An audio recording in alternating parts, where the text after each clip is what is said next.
We've seen a conflict here for 3 years. The Minsk negotiations had been getting stuck. That there was a circular discussion about security and political implementation, and nothing was happening. The ceasefire was never being implemented. People were dying, a couple people a week would die. So getting out of that cycle of failure, basically, getting out of that, let's not call it a failure, but stagnation. Getting out of that cycle of stagnation is important.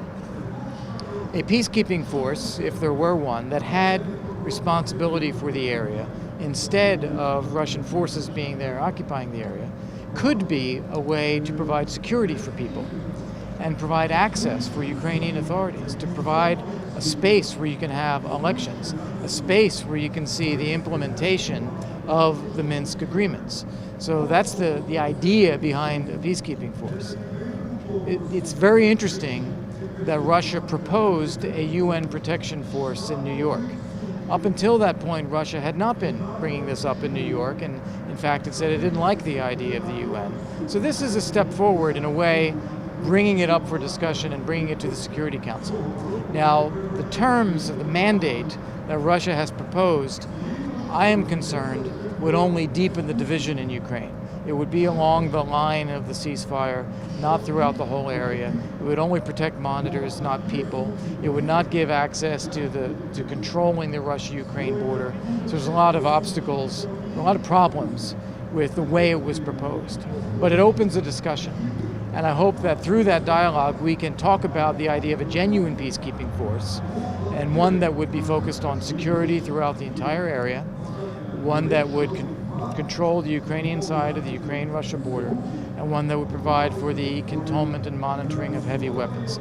If we do that, I think it meets all of the other conditions and allows for a political process to go forward. We're not producing our own document. There is a proposal by Russia. It is as I described. It doesn't do everything that it needs to do to bring the country together. It would actually deepen the divide. A peacekeeping force that has area security responsibility, that provides for the cantonment and monitoring of heavy weapons, and that's control of the Ukrainian side of the Ukraine-Russia border. Russia proposed this idea in New York. We're on the Security Council, Ukraine's on the Security Council, France, Germany, Japan, Sweden, others. We are talking about this. We'll talk about this in New York next week. I'll have a further bilateral meeting with my Russian counterpart sometime in October. So there will be dialogue about this. It's more important at this stage to get the principles right. I think it would be unreasonable to expect Russia to go to the United Nations and propose our position. And they're not going to do that. They're going to go in and say, here's what Russia would love to see. But the fact that they did this, I think, is very interesting and should be taken seriously. They weren't talking about this in New York before. They weren't talking about a UN force before. That's now on the table as a Russian proposal. So I think that's very interesting. And I think the way we get to these questions of mandate and scope is to sit down with the Russians and talk it through. The issues driving this are not paper negotiations in New York. The issues driving it are Russia's sense that the status quo is not good for anybody. It's not good for Russia, it's not good for the people of the Donbass, it's not good for Ukraine.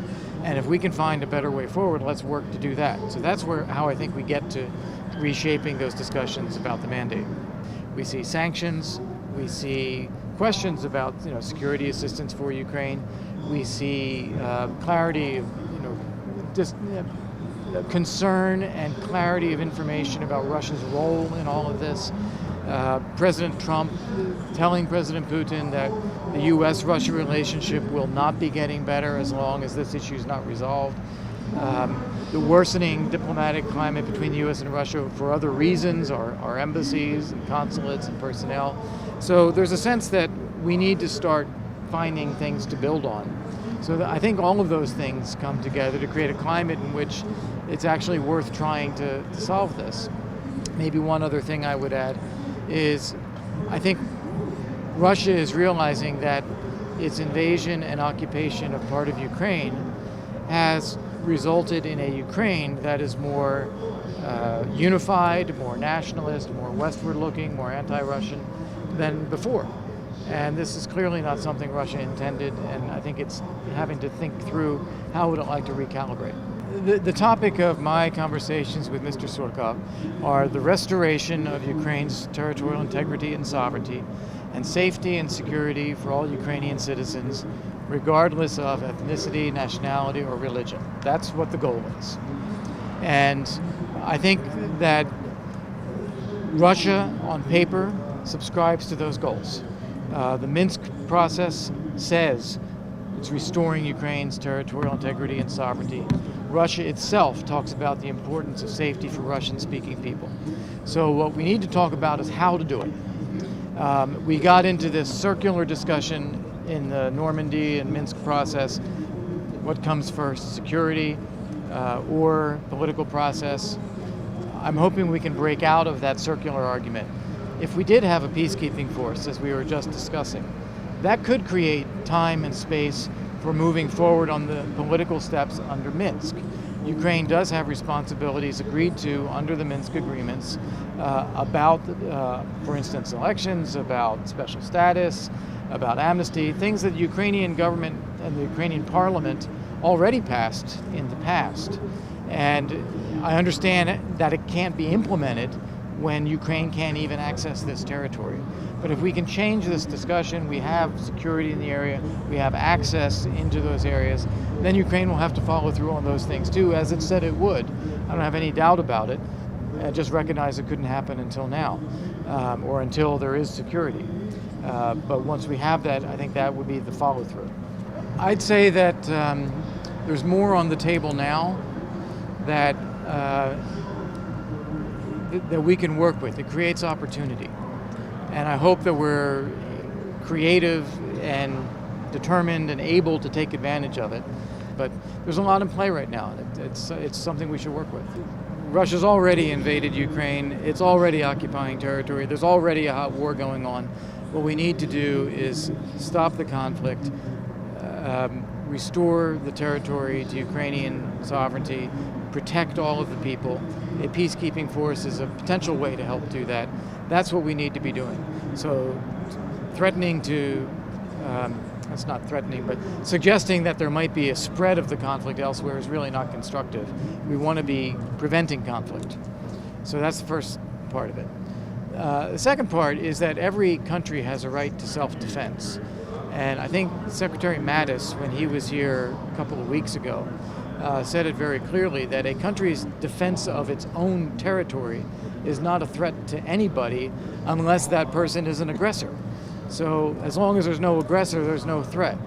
And it is very reasonable for the Ukrainians to want to provide for their own self-defense and to have the best equipment possible in doing so. It's something that is being very seriously considered, and I think it's a very reasonable desire on the Ukrainian side to have the best weapons possible for its own self-defense. My focus at the moment is on giving an impetus to the Minsk negotiations, the Minsk process, supporting and working with the Normandy process as well. And so that is focused on eastern Ukraine. I did, in the course of our scheduling the meetings with Mr. Surkov, make clear that our position is that Crimea and eastern Ukraine are identical. There's no difference in terms of Russia's invasion, occupation. In the case of Crimea, they've claimed to annex the territory. We don't accept either one. And my hope is that if we can make progress anywhere, let's just take it. We should make progress, but that doesn't change our views about Crimea at all.